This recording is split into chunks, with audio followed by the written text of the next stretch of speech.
Shalom warga kerajaan, marilah kita bersorak-sorai bagi Tuhan, bersorak-sorai bagi gunung batu keselamatan kita. Biarlah kita menghadap wajahnya dengan nyanyian syukur, bersorak-sorai baginya dengan nyanyian mazmur, sebab Tuhan Allah adalah besar dan Raja yang besar mengatasi segala Allah. Welcome to Rock Family. Bagi Anda yang baru pertama kali beribadah bersama-sama dengan kami, mari kita mempersiapkan roti dan anggur perjamuan karena ibadah hari ini akan disertai dengan perjamuan kudus. Dan firman Tuhan hari ini akan dilayani oleh Gembala GBI Rock Surabaya, Pastor Daniel Januar Tanujaya. Berikut beberapa informasi gereja untuk minggu ini. Podcast Kingdom Insight di YouTube channel Rock Surabaya setiap Selasa pukul 7.30 malam.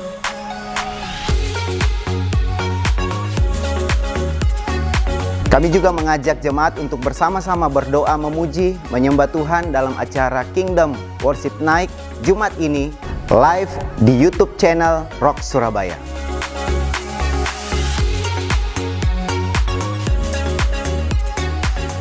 Mengingatkan jemaat, minggu ini adalah minggu pertama di bulan Mei bagi jemaat yang akan mengembalikan persepuluhan atau rindu untuk menabur bagi pekerjaan Tuhan dapat memberikan persembahan Bapak Ibu Saudara melalui transfer ke rekening gereja atau scan QR Code yang tertera berikut. Sebelum kita mulai ibadah hari ini, mari kita saksikan suara gembala.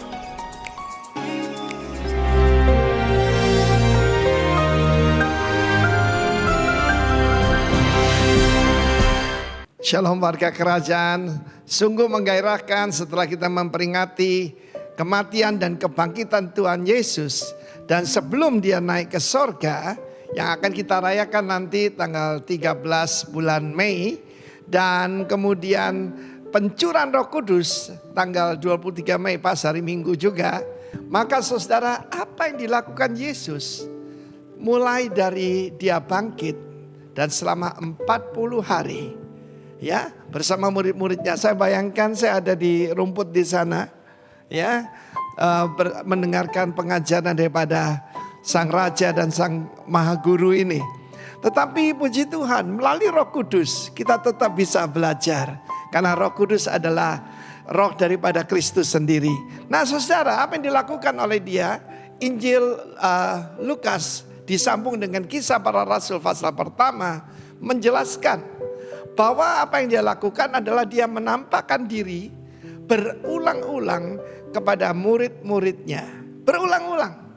Jadi saudaraku, itu bukan suatu halusinasi atau suatu delusi, tetapi benar-benar kenyataan bahwa dia benar-benar bangkit. Karena tidak heran bahwa mereka disuruh menyangkal bahwa Yesus itu bangkit dan hidup. Mereka tidak bisa.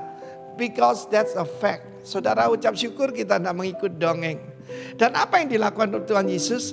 To do and to teach, ya, dan juga train them. Bulan ini bicara soal to train, melatih anak-anak muda kita. Dan saya percaya kebangkitan anak-anak muda yang dipakai Tuhan luar biasa sedang terjadi di tengah-tengah kita. Dia berulang-ulang di dalam bahasa Inggris katakan infallible proof, bukti yang tak terbantahkan dan tidak bisa dibantahkan bahwa dia hidup. Dan apa yang diajarkan? Kerajaan Allah. Karena selama ini mereka gagal paham. Mereka kira bahwa kerajaan Allah itu Mesias datang untuk menghancurkan Romawi dan mendirikan kerajaan yang dijanjikan kepada David. Yaitu bahwa dia akan meminta seluruh bumi dan berpusat di Yerusalem. Jangan salah, bukan Washington DC, bukan Beijing, bukan Moskow ataupun yang lain. Tetapi Yerusalem. Tetapi saudaraku, meskipun dia mengajar, ini kebenaran ini harus seutuhnya. Pertaining the kingdom of God, tentang kerajaan Allah. Dia mengajarkan. Sejak saya banyak menekankan tentang dia datang untuk mendirikan kerajaan sebagai raja. Dan firman Tuhan adalah undang-undang. Ya, firman Tuhan adalah mengajarkan kebudayaan kerajaan. Masih juga banyak yang gagal paham. Sebab pada akhir pertemuan itu murid-murid tanya, maukah engkau pada masa ini, sekarang ini, yaitu mendirikan kerajaan bagi Israel, memulihkan, restore kerajaan bagi Israel. Dan dia berkata, hanya Bapak yang tahu, ya. Jadi kita tidak usah mereka-reka tanggal kedatangan Kristus. Tetapi yang jelas, the kingdom of God is within you. Kerajaan Allah ada di dalam saudara saya. Melalui sang raja yang memerintah, melalui rohnya. What is the kingdom of God? The government of God. Pemerintahan Allah. Karena itu selama 40 hari dia mengajarkan itu dan berulang kali menampakkan diri dengan tubuh kemuliaan. Ini gambar ini yang mungkin sebelum dia bangkit ya, tapi just an illustration. Dan saudara yang kasih Tuhan, through the Holy Spirit, melalui Roh Kudus. Tanggal 23 kita memperingati yaitu pencurahan Roh Kudus. Saudara yang kekasih, Tuhan mau kita semua menjadi saksi yang berkuasa bagi Dia. Tuhan memberkati kita semua warga kerajaan. Amin. Bapa dalam kerajaan surga, terima kasih buat waktu dan kesempatan ini. Tiba waktunya kami akan beribadah. Biarlah apa yang kami persembahkan lewat pujian penyembahan kami, itu boleh memberkati Engkau, dan kebenaran firman-Mu itu boleh memberkati kami. Di dalam nama Tuhan Yesus, dari awal sampai selesai kami persembahkan yang terbaik buat Tuhan. Terpujilah nama-Mu Tuhan Yesus.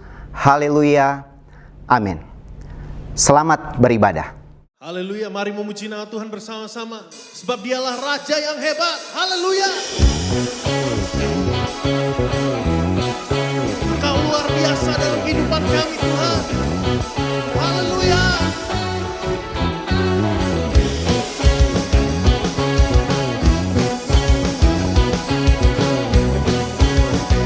Engkau Raja yang hebat. Angkatlah tinggi panjinya dan sorakanlah kemenangannya, kemenangannya. Belenggulah dipatahkan, kutuk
Kau Bapa yang setia bagi setiap kami Tuhan. Kalau kami ada sampai hari ini, kami percaya semua karena kemurahan kasih Tuhan. Mari datang menyembah, berikan waktumu yang terbaik. Kita datang menyembah Tuhan. Terima kasih Bapa, terima kasih. Terima kasih buat kasih-Mu Tuhan, terima kasih buat anugerah, kemurahan-Mu. Glory, glory. Kami bersyukur.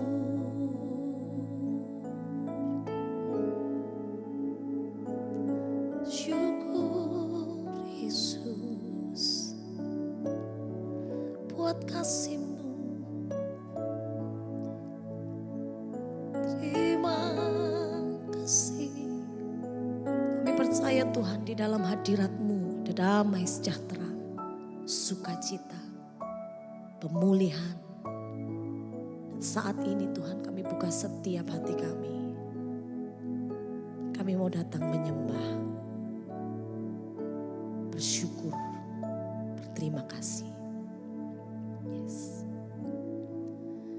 Tiada yang dapat pisahkan ku dari terangnya kasih-Mu. Kau hadirkan ketenangan yang tak bisa dunia berikan.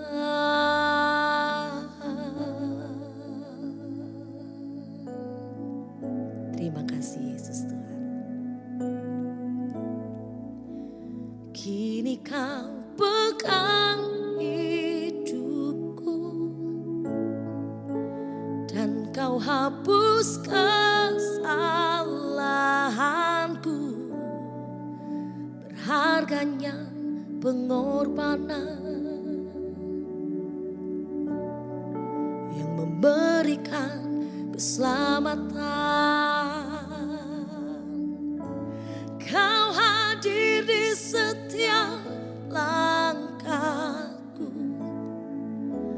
Ku aman di dalam hadirat-Mu. Kau buktikan Engkau setia. Amin Yesus Tuhan. Kan ku angkat tinggi tanganku, tanda ku berserah kepadamu. Selamanya Engkau setia. Oh, tiada yang dapat pisahkan ku dari terangnya kasih-Mu. Kau hadirkan ketenangan yang tak bisa dunia berikan. Kini Kau pegang hidupku dan Kau hapus kesalahanku. Harganya pengorbanan, amin, yang memberikan keselamatan. Oh, yes.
never leave me, and you'll never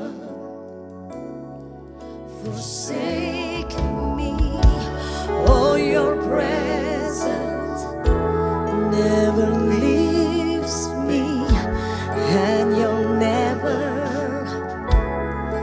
forsake me. Oh, your presence never leaves me, and you'll never forsake me. Oh, your presence never leaves me, and you'll never, yes, forsake me. Oh, your presence never leaves me, and you'll never forsake me.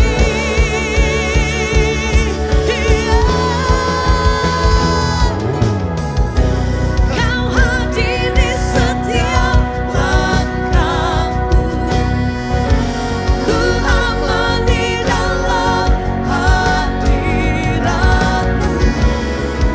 Kau buktikan kesetiaan. Oh Yesus Tuhan, kami nyatakan, Aku angkat tinggi tanganku, karena ku berserah kepadamu. Selamanya Engkau setia. Mari berkata di hadapan Tuhan, Kau hadir di setiap langkahku, ku aman di dalam hadiratmu. Buktikan Kau setia. Oh Yesus, Yesus Tuhan, dan ku angkat tinggi tanganku, karena ku berserah kepadamu. Selamanya Kau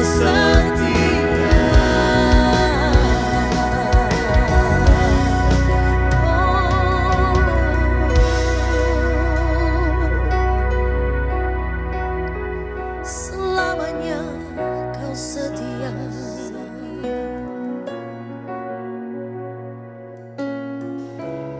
Selamanya, untuk selamanya kasih setiamu. Mari datang menyembah di hadapan Tuhan, Bapa yang setia. Engkau setia Datang dengan sungguh. sampai Terima kasih buat kesetiaan-Mu Tuhan, yang tidak pernah berhenti, terus mengalir bagi setiap kami Tuhan. Ya la la la la basyana baya la la baya la la baya la la bas.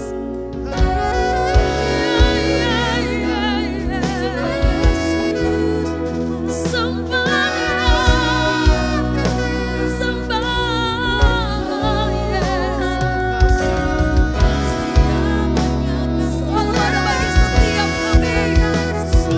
Kau berikan ketenangan Tuhan, berikan damai sukacita Bapa. Di mana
Mari nikmati kehadirannya. Nikmati Yesus menjamah setiap hatimu. Thank you Jesus.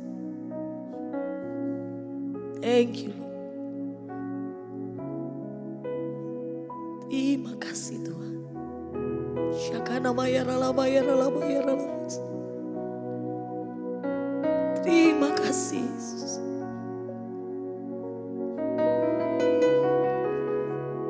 Terima kasih Yesus.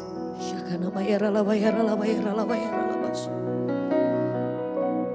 Kau jamah setiap hati Tuhan dengan kasih-Mu. Yes. Oh, yeah.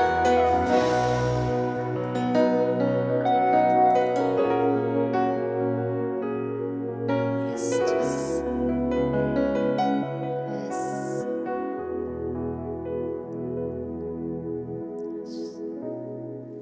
I'm not enough unless you come. Will you meet me here again? 'Cause all I want is all you are. Will you meet me here again? Temui setiap kami Tuhan. I'm not enough unless you come. Will you meet me here again?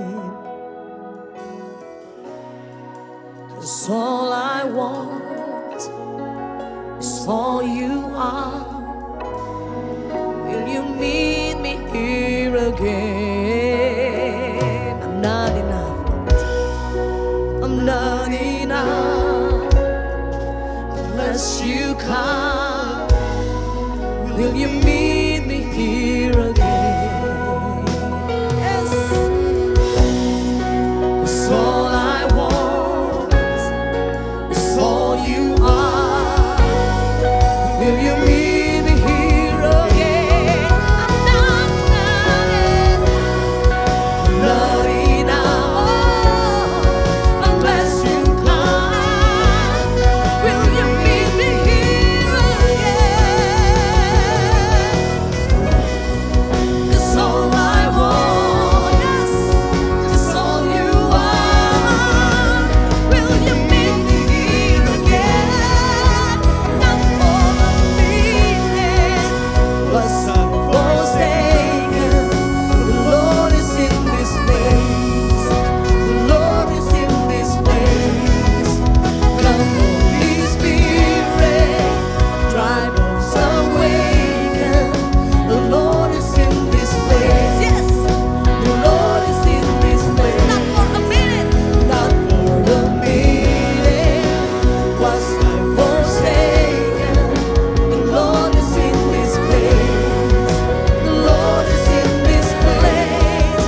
Come, Holy Spirit, drive us awaken. The Lord is in this place. The Lord is in this place. Not for a minute was I forsaken. The Lord is in this place. The Lord is in this place. Come, Holy Spirit, come awaken. The Lord is in this place. The Lord is in this place. The Lord is in this place. The Lord is in this place. Dia hadir bagi setiap kita.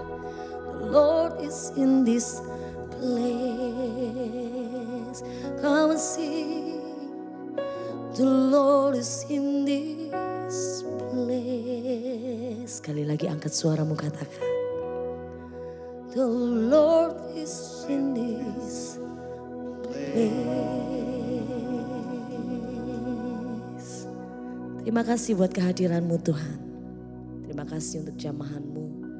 Kami mengucap syukur, berterima kasih. Dan tiba saatnya Bapa, setiap kami akan mendengar kebenaran-Mu. Di dalam nama Tuhan Yesus, kami siap Tuhan. Haleluya. Amin. Shalom saudara-saudara yang dikasihi Tuhan. Tidak terasa kita kembali ada di minggu yang baru. Hari yang baru, minggu yang baru, dan bulan yang baru. Dan saya percaya apapun keadaan saudara hari ini, saya yakin ada saudara mungkin yang masih atau sedang berada dalam pergumulan karena sesuatu dan lain hal. Ada saudara yang dalam keadaan baik-baik saja, puji Tuhan.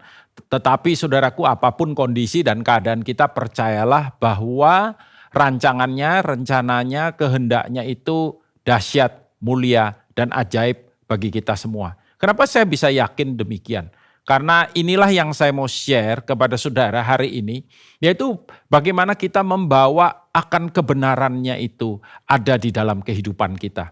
Saya on purpose memilih tema ini untuk menyampaikan kepada saudara karena ini adalah sesuatu yang sebetulnya harus menjadi budaya, gaya hidup, pola pikir kita, tetapi sayangnya ada banyak orang percaya itu karena sesuatu dan lain hal, maka kebenaran ini nggak ada dalam hidupnya. Apakah itu? Yaitu you have to guide by His word in all aspect in your life. Dalam setiap aspek dalam kehidupan kita, kita harus mengizinkan dan dengan sengaja secara intensional, saudaraku, itu membawa akan kebenaran firman-Nya itu menuntun hidup kita. Seluruh aspek kehidupan kita dalam keadaan apapun. Maksudnya apa? Maksudnya dalam keputusan-keputusan yang kita ambil, di dalam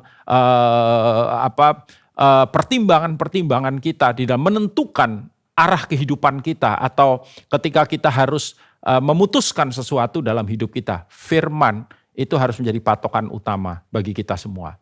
Nah, Amsal pasal 30 ayat yang ke-5 berkata, semua firman Allah adalah murni. Lalu dikatakan ia adalah perisai bagi orang-orang yang berlindung padanya. Semua firman Allah adalah murni, itu dalam terjemahan Alkitab, terjemahan New International Version dikatakan every word of God is flawless.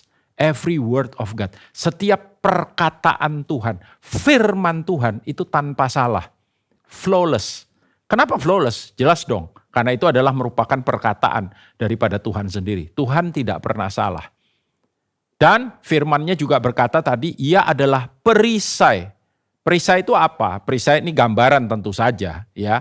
Nah, perisai tentu saja berbicara tentang sesuatu yang melindungi kita, sesuatu yang menjaga kita, sesuatu yang membuat apapun yang berpotensi untuk menyerang, melukai, menimbulkan celaka, bahkan mengambil nyawa kita, itu menjaga kita. Sesuatu yang berdiri di antara kita dan apa yang datang menyerang kita.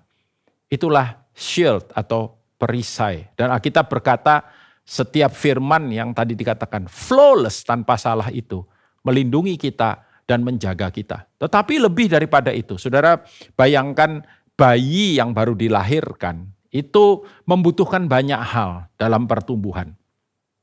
Tetapi dari semua yang dia perlukan, bayi perlu disayang, bayi perlu diperhatikan, bayi perlu ditimang, diberikan kehangatan dan lain sebagainya. Tetapi dari semua yang dia butuhkan itu yang paling diperlukan, basic dan harus ada. Dan kalau itu nggak ada, bayi itu akan mati. Apakah itu? Makanan. Ya, semua pertumbuhan itu memerlukan nutrisi. Semua pertumbuhan itu memerlukan sokongan atau sesuatu yang menjadi sangat dibutuhkan. Makanan. Kita perlu makan dalam kehidupan kita. Kita tidak hidup untuk makan. Ya, saudara, kita makan untuk hidup. Dan saudaraku, kalau kita melihat kepada kebenaran, maka kita tahu untuk pertumbuhan rohani kita juga.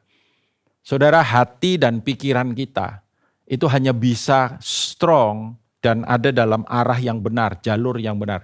Ketika apa? Ketika firman Allah atau Alkitab itu menjadi makanan rohani kita setiap hari. Setiap hari kan saudara harus makan. Setidaknya sehari 3 kali kita makan. Ya, belum lagi yang memang hobinya makan. Saudara bisa 5 kali, tambah camilan dan lain sebagainya. Kita membutuhkan nutrisi. Tidak semua makanan itu sehat. Tapi firman Tuhan itu adalah merupakan nutrisi yang paling sehat untuk makanan rohani kita. Pikiran kita, perasaan kita, jiwa kita, roh kita membutuhkan itu semua. Dalam 1 Petrus pasal 2 ayat yang kedua dikatakan, dan jadilah sama seperti, perhatikan ini, bayi yang baru lahir, jadilah sama seperti bayi yang baru lahir, yang selalu ingin, garis bawahi perkataan itu, selalu ingin akan air susu yang murni dan yang rohani. Lalu lihat hasilnya apa? Supaya olehnya kamu bertumbuh dan beroleh keselamatan. Supaya olehnya kamu bertumbuh. Berarti syarat pertumbuhan utama di dalam kehidupan kita, dalam kerohanian kita, syarat utama agar kita bisa di-guide dalam kehidupan kita, supaya kita bisa dewasa, dan bahkan dikatakan beroleh keselamatan, itu adalah firman Tuhan atau firman Allah. Nah mungkin saja, sudah berkata Pak, tapi ada orang tuh yang baca Alkitab, bahkan tiap hari, kok kelihatannya begitu-begitu aja hidupnya, gak ada perubahan dan lain sebagainya. Ada orang yang baca Alkitab malah dia gak ngerti apa yang dia baca. Nah itu sebabnya saudara mengapa kita perlu mengenal atau memahami kunci utama daripada efisiensi, lebih tepatnya efektivitas daripada firman Allah. Kunci utama yang membuat kita kemudian bisa membawa kebenaran itu di dalam kehidupan kita. Firman itu menjadi daging, firman itu menjadi bagian maksudnya di dalam seluruh aspek hidup kita. Apakah itu? Kita harus menerima dan mengakui otoritas Alkitab. Kita harus percaya dan kita harus yakin bahwa Alkitab adalah firman Allah. Karena Alkitab adalah firman Allah, Alkitab punya otoritas di dalam kehidupan kita. Alkitab, saudaraku, berkuasa. Alkitab yang dikatakan dan ditulis dalam Alkitab itu ya dan amin. Salah satu ayat berkata misalkan, firmanku kata Tuhan yang keluar dari mulutku tidak akan kembali kosong, tidak akan kembali sia-sia. Tetapi ia akan mengerjakan apa yang aku perintahkan. 1 Tesalonika pasal 2 ayat yang ke-13. Saya berdoa ini lebih meyakinkan kita semua. Dikatakan, dan karena itulah kami tidak putus-putusnya mengucap syukur kepada Allah, sebab kamu telah menerima firman Allah. Perhatikan itu. Sebab kamu telah menerima firman Allah yang kami beritakan itu, lihat ini, bukan sebagai perkataan manusia. Perkataan manusia seringkali tidak berkuasa. Perkataan manusia bisa berlalu begitu saja. Perkataan manusia bahkan bisa menyesatkan kita, ya. Tetapi di sini dikatakan tetapi dan memang sungguh-sungguh demikian sebagai firman Allah. Jadi Rasul Paulus berkata kepada jemaat yang ada di Tesalonika, aku tidak putus-putusnya bersyukur kepadamu. Sebab kamu menerima firman yang kami beritakan sebagai firman Allah. Maksudnya berita yang kami sampaikan, ajaran yang kami berikan, itu sebagai firman Allah yang dikatakan bekerja juga di dalam kamu yang percaya. Firman itu bekerja ketika apa? Ketika kita percaya, ketika kita mengakui otoritas sebagai perkataan daripada Allah sendiri. Dan karena itu adalah perkataan daripada Allah sendiri dan kita percaya akan otoritasnya. It works. Itu akan mengerjakan apa yang diperkatakan oleh Tuhan bagi kehidupan kita. Menuntun kita, memimpin kita, guide kita, bawa kita untuk kita bisa hidup di dalam kehendaknya. Dan tentu saja saudara, semua intensitas daripada Tuhan, kehendak daripada Tuhan, itu baik adanya. Mungkin tidak mudah, mungkin ada pergumulan, mungkin ada tantangan. Tapi at the end, itu akan membuat hidup kita jadi jauh lebih baik daripada sebelumnya. Dunia ini begitu banyak terjadi kekacauan. Kenapa demikian, saudara? Even orang percaya kadang-kadang juga mengalami kekacauan dalam hidupnya. Why? Karena tanpa sadar atau bahkan juga secara sadar, kita terlalu banyak mendengar otoritas, suara dari otoritas yang berbeda-beda. Sehingga kita kemudian bingung. Yang mana yang benar, mestinya kayak apa nih? Ketika saudara misalkan mengalami sebuah pergumulan, lalu saudara mendengar masukan dari pihak A seperti ini, dari pihak B kayak begini, dari pihak C kayak begini. Dan ketika COVID-19 baru saja melanda dunia 1 tahun lebih, ya sedikit dari sekarang. Waduh, ada banyak hoax dan it's not true, saudara. Nah, kalau kemudian kita dibingungkan oleh hal-hal yang demikian, maka kita bisa melakukan sesuatu yang salah dan mencelakakan kita. Nah, sebenarnya kan Tuhan memberikan kepada kita apa? Kemampuan untuk memilih. Kepada setiap manusia diberikan free will, kehendak bebas. Sayangnya kita kadang-kadang salah memilih. Nah, saya mau sampaikan ini dulu kepada saudara bahwa setidaknya secara umum ada 4 sumber otoritas utama yang sering diandalkan manusia, tetapi itu di luar firman.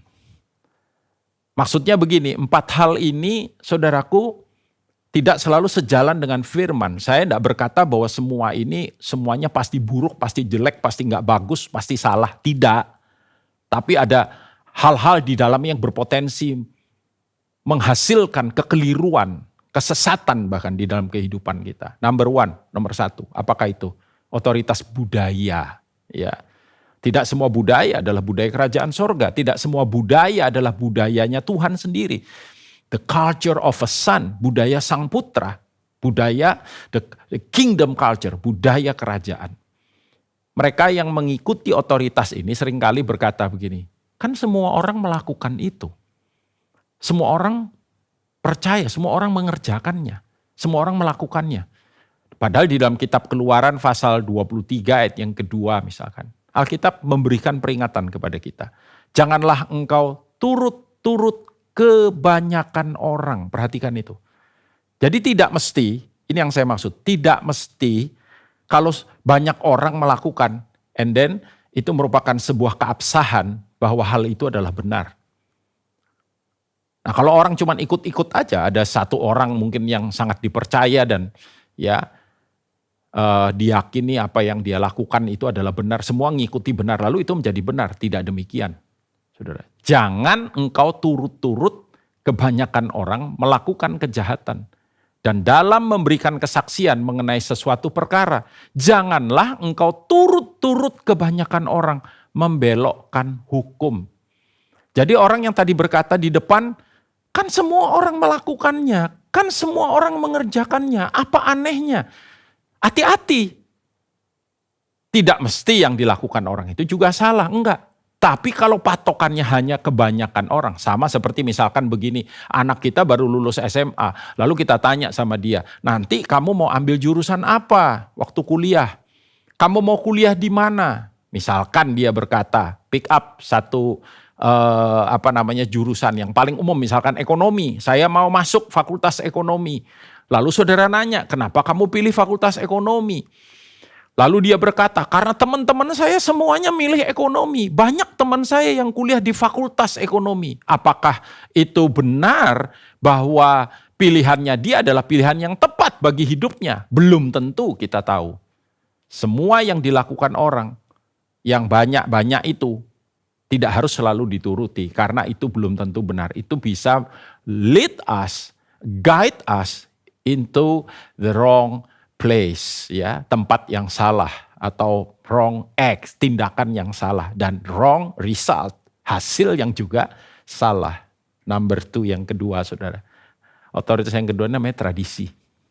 Ya, tradisi orang seringkali berkata, ya biasanya yang kayak begini memang yang kita lakukan. Biasanya kami melakukan yang seperti ini yang selalu kami lakukan. Cara yang kayak begini dan it works years, ya. Apakah tradisi selalu benar? Di zamannya Tuhan Yesus, Yesus pernah menegur para pemuka agama yang ditegur. Dan Markus pasal 7 ayat yang ke-8. Dia berkata begini, perintah Allah kamu abaikan untuk berpegang pada adat istiadat manusia. Perhatikan itu. berpegang pada adat istiadat manusia. Loh, Pak Daniel, apakah nggak ada adat istiadat yang baik? Ada adat menghormati orang tua. Kita orang Timur sangat respect dan menghormati. Itu adat yang baik. Tapi apakah semua adat itu baik?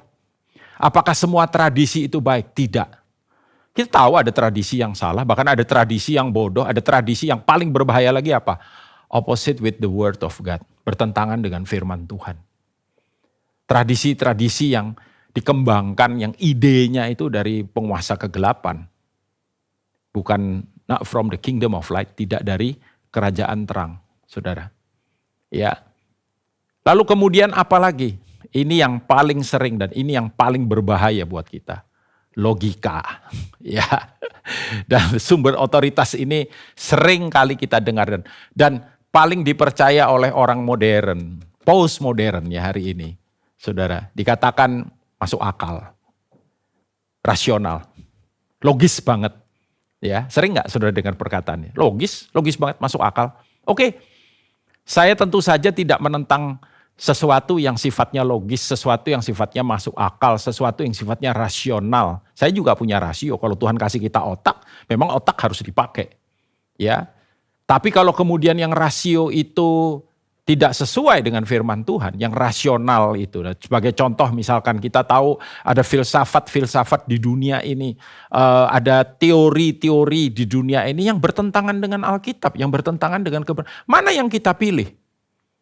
Kalau kita mengakui Alkitab sebagai otoritas tertinggi, ya kita pilih Alkitab. Contoh misalkan masalah LGBT, ya bahwa adalah hak setiap manusia untuk menentukan cara bagaimana dia hidup. Kita punya hak asasi. Hati-hati ya saudara tentang hak asasi. Karena hak asasi kita bisa bergesekan bahkan berbenturan dengan hak asasinya orang lain. Berarti kan kita perlu di-guide by the truth.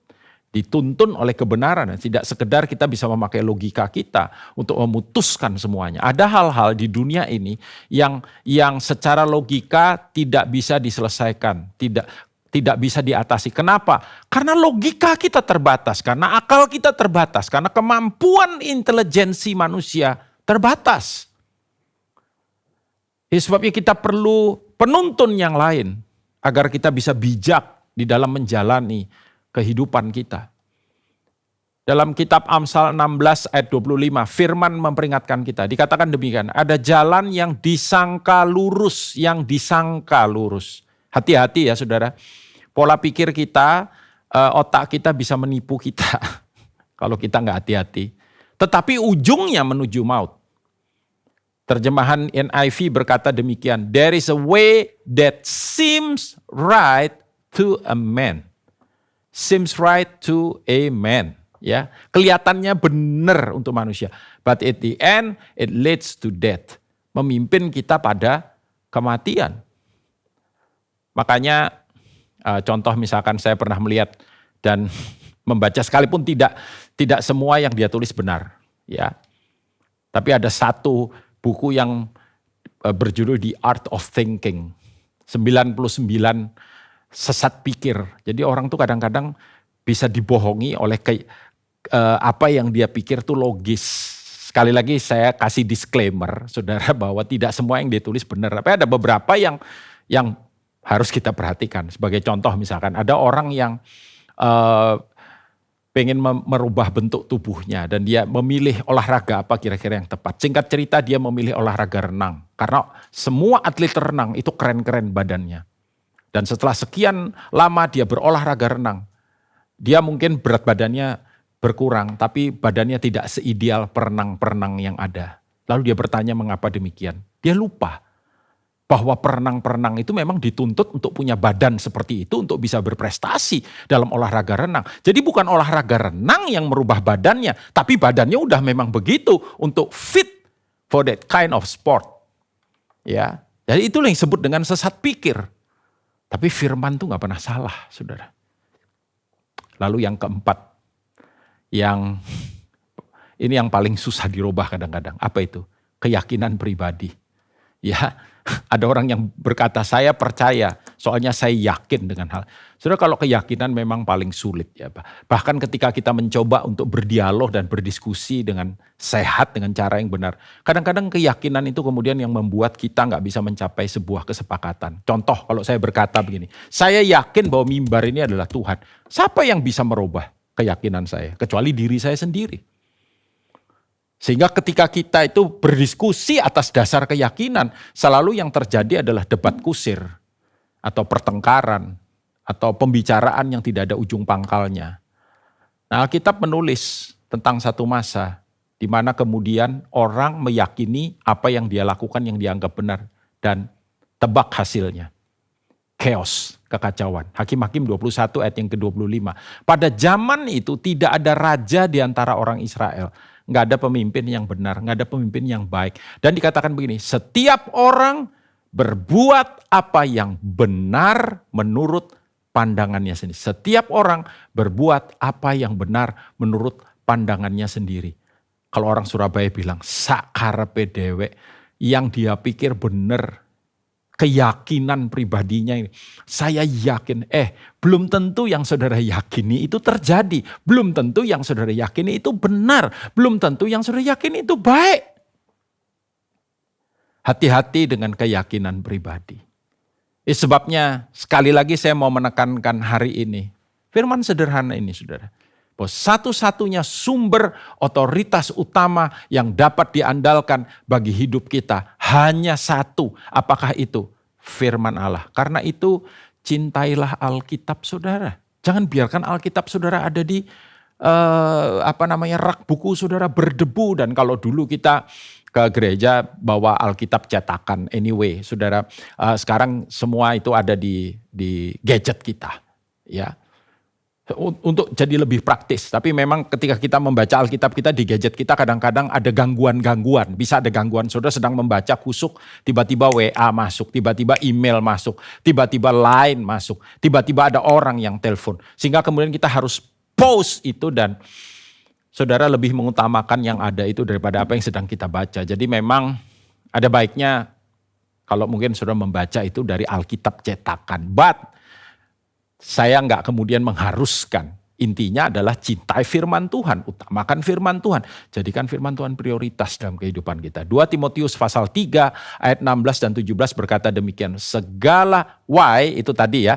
Dikatakan segala tulisan yang diilhamkan Allah memang bermanfaat untuk mengajar, untuk menyatakan kesalahan, untuk memperbaiki kelakuan, dan untuk mendidik orang dalam kebenaran. Maka inilah hasilnya. Dengan demikian tiap-tiap manusia kepunyaan Allah. Angkat tangan siapa yang kepunyaan Allah. Ya, katakan kepada diri saudara, saya kepunyaan Allah. 1, 2, 3. Saya kepunyaan Allah. Dikatakan diperlengkapi untuk setiap perbuatan baik. Haleluya. Ya, bermanfaat untuk mengajar, untuk menyatakan kesalahan, memperbaiki kelakuan, dan mendidik orang di dalam kebenaran. Alkitab The Living Bible, terjemahan The Living Bible, saya kutip bagian terakhirnya aja, bagian depannya kurang lebih sama. The whole Bible was given to us by inspiration from God and is useful to teach us what is true and to make us realize what is wrong in our lives. It straighten us out and help us do what is right. Lalu ini yang saya mau tekankan. It is God's way of us well prepared at every point. Ini adalah cara Allah, kehendak Allah untuk membuat kita siap dalam setiap aspek di hidup kita. Kira-kira terjemahan bebasnya gitu. Cara Tuhan yang prepared kita well, very well at every point in our life. Dalam keadaan apapun, dalam tantangan apapun dan pencobaan apapun. Dan saudara tetapkan hari ini maksud saya untuk saudara menerima Alkitab sebagai otoritas final dalam kehidupan, otoritas utama dalam kehidupan saudara untuk setiap aspek hidup saudara. Bahkan di saat yang paling gelap pun, jadikan firman itu sebagai penuntun di jalan yang benar. Mazmur 119 ayat ayat yang ke-105. Sangat terkenal ayatnya. Firman-Mu itu pelita bagi kakiku dan terang bagi jalanku. Pelita, pelita dan terang. Kapan kita butuhkan pelita dan terang? Di saat kegelapan. Berarti ketika kita dalam keadaan tidak tahu harus mengambil keputusan apa, harus berbuat apa. Cari saudara kehendaknya di dalam firman kebenarannya. Karena itu membaca Alkitab, merenungkan Alkitab, mengingat Alkitab, melakukan Alkitab, mendiskusikan Alkitab. And don't stop learning your Bible, your own Bible. So love your Bible. Kasih firmannya. Saudaraku, saya dalam keadaan, satu kali saya dalam keadaan begitu bergumul dan I feel so down in my life ya. Merasa begitu berat dan pagi itu saya buka HP saya dan saya begitu bersyukur ya. Kenapa saudara?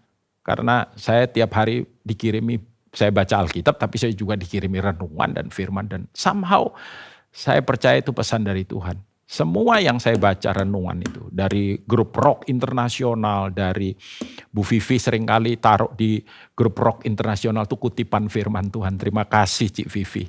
Ya, saya begitu diberkati. Rekan-rekan yang lain dari jejaring yang lain dan teman yang lain, saya baca ayat-ayat itu dan ayat-ayat itu ayat-ayat yang so encouraging. Begitu saudaraku membangkitkan semangat, gairah dan iman dan mengingatkan saya, kamu hamba Tuhan, kamu disertai Tuhan. Jangan takut. Move, bergerak, bangkit. Dan iman saya, saudara, firman ini ya dan amin. Pelita bagi kakiku, terang bagi jalanku. Bahkan kadang-kadang saya harus mengambil satu keputusan. Dan ini bukan sihir, bukan sulap. Tidak, ini kebenaran firman Tuhan. Alkitab berbicara dan saya tahu apa yang harus saya lakukan, kerjakan dan perbuat. Ya, bahkan oleh firman itu dikatakan, dijanjikan bagaimana hidup kita berhasil dan berbuah lebat. Dan Yosua 1 ayat 8, janganlah engkau lupa memperkatakan kitab Taurat ini, tetapi renungkanlah itu siang dan malam, memperkatakan, merenungkan, dan bertindak, dikatakan hati-hati sesuai dengan segala yang tertulis di dalamnya. Lihat hasilnya, sebab dengan demikian perjalananmu akan berhasil dan engkau akan beruntung. Saya kutip terjemahan dari Amplified Version. Saya ambil bagian belakangnya ya. Kalau saudara melakukan itu dikatakan ya, this book of the law shall not depart of your mouth, sama dengan yang di depan tadi, but you shall meditate on it day and night, that you may observe and do according to all that is written in it. And then dikatakan begini, ini hasilnya, for then you shall make your way prosperous, and then you shall deal wisely and have good success. Wow, haleluya, puji Tuhan. Dikatakan, maka dengan demikian engkau akan membuat jalan-jalanmu prosperous, berkelimpahan. Then you shall deal wisely. Kalau engkau ada masalah, engkau ada hambatan, engkau ada tantangan, engkau akan dealing, berurusan dengan semuanya itu dengan bijak, wisely, and have, tentu saja, sukses yang baik. Not every success is good. Kalau ada dikatakan good success, it means there is bad success. Ada sukses, tidak semua sukses baik. Sukses yang baik adalah sukses yang kita dapatkan dari Tuhan, yang kita boleh nikmati, dan we don't need to sacrifice anything yang gak perlu, saudara. Kita gak perlu mengorbankan. Ada orang yang dia sukses keuangannya, sukses luar biasa, hebat. Tapi dia mengorbankan keluarga, dia mengorbankan hubungan, dia mengorbankan kehormatannya, dia mengorbankan nama baiknya. Terlalu mahal apa yang harus dia bayar untuk sebuah kesuksesan di dalam hidupnya. Ayat yang terakhir, Yohanes 15, ayat yang ke-7. Dan inilah yang diucapkan oleh Raja kita, bagi kita. Dan biarlah ini boleh memberkati saudara, menguatkan saudara, mengingatkan saudara kembali. Yohanes 15 ayat yang ke-7 berkata, jikalau kamu tinggal di dalam aku dan firmanku tinggal di dalam kamu. Lihat janjinya, mintalah apa saja yang kamu kehendaki dan kamu akan menerimanya. Haleluya. Wow. Yosua 1 ayat 8 itu mirip dengan Mazmur 1 ayat 1 sampai 3. Itu aja udah dahsyat banget, itu aja udah luar biasa banget, itu aja udah hebat banget untuk kita semua. Yesus ngomong, kalau kamu tinggal di dalam aku dan firmanku, saya ulangi sekali lagi, firmanku kata Tuhan, firman Allah sekali lagi, tinggal di dalam kamu. Mintalah apa saja yang kamu kehendaki. Dan kamu akan menerimanya. Ini yang ngomong Tuhan sendiri. Dan tentu saja kalau kita tinggal dalam firman, kita akan very wise, very sharp, ya saudara, kita akan tajam dan juga penuh dengan hikmat dalam kehidupan kita. Sehingga doa-doa kita doa-doa yang benar. Karena itu ada jaminan, kamu akan menerimanya. Itu akan terjadi dalam hidupmu. Taruh otoritas Alkitab dan firman sebagai yang utama dalam hidup saudara. Sebagai filter atas semua pertimbangan-pertimbangan yang ada. Tradisi kah? Keyakinan kita pribadi kah? Ya, logika kita. Saudara, semua yang tadi kita sudah bahas di depan. Tradisi kita pakai firman-Nya sebagai filter. Saya percaya firman itu akan menuntun saudara dan membuat hidup saudara berkemenangan. Dahsyat, luar biasa. Ajaib mujizat terjadi. Pertolongannya senantiasa akan ada. Dan hidup saudara hidup yang signifikan, tentu saja for the glory of His kingdom. Mari kita berdoa. Bapa, terima kasih. Firman-Mu itu ya dan amin. Firman adalah penyataan daripada pribadi-Mu sendiri. Kristus, Engkaulah Sang Firman. Yang turun dikatakan menjadi daging ada di antara kami. You are the word. Engkaulah Sang Firman itu. Dan kami tidak mau hidup di luarnya. Kami tidak mau hidup tanpanya. Kami mau firman-Mu di dalam kami. Dan kami ada di dalam firman-Mu. Bagi saudara-saudara hari ini. Yang sedang mengalami tantangan apapun dalam kehidupan saudara. Saya tahu hidup kita tidak jadi lebih mudah sejak pandemi ini. Tetapi ketika kita membawanya dalam terang firman kebenarannya, maka Tuhan saudaraku menyatakan kuasanya. Saya percaya ketika saudara berjalan di dalam kehendak dan otoritas daripada firman Allah, maka otoritas sebagai orang percaya dinyatakan di dalam kehidupan saudara. Bapak hamba-Mu berdoa untuk anak-anak-Mu. Semua yang mendengarkan kebenaran ini hari ini di dalam nama Tuhan Yesus. Hidup kami tidak pernah sama lagi. Kami percaya sepanjang minggu yang baru ini kami jalani, hari ini kami jalani dengan kebenaran-Mu. Maka sungguh seperti apa yang Kau janjikan. You shall make your way prosperous. You shall deal wisely and have good success. Biarlah kiranya itu yang terjadi dan kami alami. Nama Tuhan dipermuliakan. Terpujilah Engkau Bapa. Dalam nama Tuhan Yesus, doa sederhana ini Tuhan sempurnakan. Dalam nama Yesus. Amin. Amin. Amin. Tuhan memberkati saudara. Haleluya.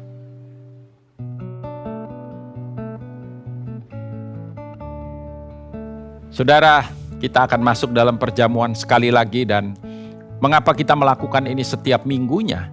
Karena pertama-tama Tuhan yang memperingatkan kepada kita untuk kita senantiasa mengingat akan apa yang Dia kerjakan buat kita. Akan kematiannya dan juga saya percaya kebangkitannya dan bahkan janji kedatangannya untuk yang kedua kali. Dan biarlah kiranya saudara setiap kita boleh melakukan ini dan menaruh iman kita di dalamnya. Karena ketika kita melakukannya percayalah kita di dalam Dia dan Dia di dalam kita. Mari kita berdoa. Bapa, terima kasih, kami mengucap syukur sekali lagi hari ini. Tuhan, kami mengingat akan karya-Mu bagi kami. Semua Engkau lakukan untuk membawa kami ada berjalan hidup di dalam kehendak-Mu yang dahsyat, ajaib dan mulia itu. Terima kasih Bapa. Angkat roti bersama-sama dengan saya. Saudaraku, firman-Nya berkata pada malam waktu Yesus diserahkan, Ia mengambil roti, mengucap syukur, memecah-mecahkannya dan berkata, inilah tubuhku yang dipecah-pecahkan bagi kamu. Perbuatlah ini setiap kali kamu melakukannya, memakannya, mengingat akan karyaku. Karena itu saudara-saudara, bukankah roti yang telah dipecah-pecahkan ini adalah merupakan persekutuan kita dengan tubuh Kristus. Amin. Kita makan sama-sama dalam nama Yesus.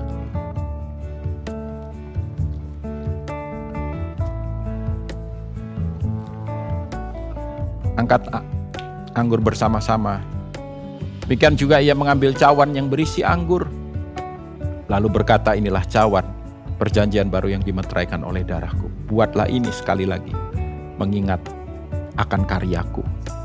Darah yang dicurahkan untuk pengampunan dosa. Kita tidak lagi hidup di bawah kutuk, kita hidup di bawah berkat-Nya daripada Dia. Karena itu saudara, bukankah cawan pengucapan syukur yang di atasnya kita ucapkan syukur. Ini adalah persekutuan kita dengan darah Yesus. Amin. Minum sama-sama dalam nama Yesus. Bapa, terima kasih untuk apa yang Tuhan Yesus, Putra-Mu, sudah kerjakan dan lakukan bagi kami semua. Di minggu yang baru, di hari yang baru, dan di bulan yang baru ini. Sekali lagi penyertaan-Mu dahsyat, mulia, ajaib atas kami semua. Kami percaya kami berjalan dalam kemenangan daripada Engkau kekuatan. Kami percaya kami berjalan di dalam kebenaran-Mu dan menyenangkan hati-Mu. Angkat kedua tangan saudara. Biarlah kiranya berkat yang sudah dinyatakannya di dalam seluruh kebenaran firman-Nya itu terjadi, turun, nyata di dalam kehidupan saudara. Apa yang kau kerjakan dibuatnya berhasil, sejahteranya menyertai hidupmu, kemenangannya menyertai senantiasa, dan bahkan kemuliaannya yang makin besar ada di dalam setiap aspek hidupmu. Hari ini sampai Maranatha, kedatangannya yang kedua kali. Di dalam nama Tuhan Yesus, semua yang percaya katakan sama-sama, amin. Selamat hari Minggu, Tuhan memberkati saudara. Haleluya. Terima kasih sudah beribadah bersama-sama dengan kami di GBI Rock Surabaya. Kami percaya kita semua diberkati pada ibadah hari ini. Kami juga mengajak Anda untuk tetap setia dalam berkomsel, sekalipun pertemuan-pertemuan komsel dilakukan secara online, karena di masa-masa pandemi ini kita perlu komunitas agar dapat saling menguatkan satu dengan yang lain. Bagi jemaat yang memerlukan bantuan doa, informasi komsel, dan pelayanan lainnya dapat menghubungi nomor hotline Rock Surabaya. Ibadah kita minggu depan akan dilayani oleh Gembala Senior kita, Pastor Timotius Arifin Teja Sukmana. Mari kita juga share link ibadah ini agar bisa menjadi berkat bagi banyak orang. Dan jangan lupa kita bisa follow, like, and subscribe sosial media Rock Surabaya.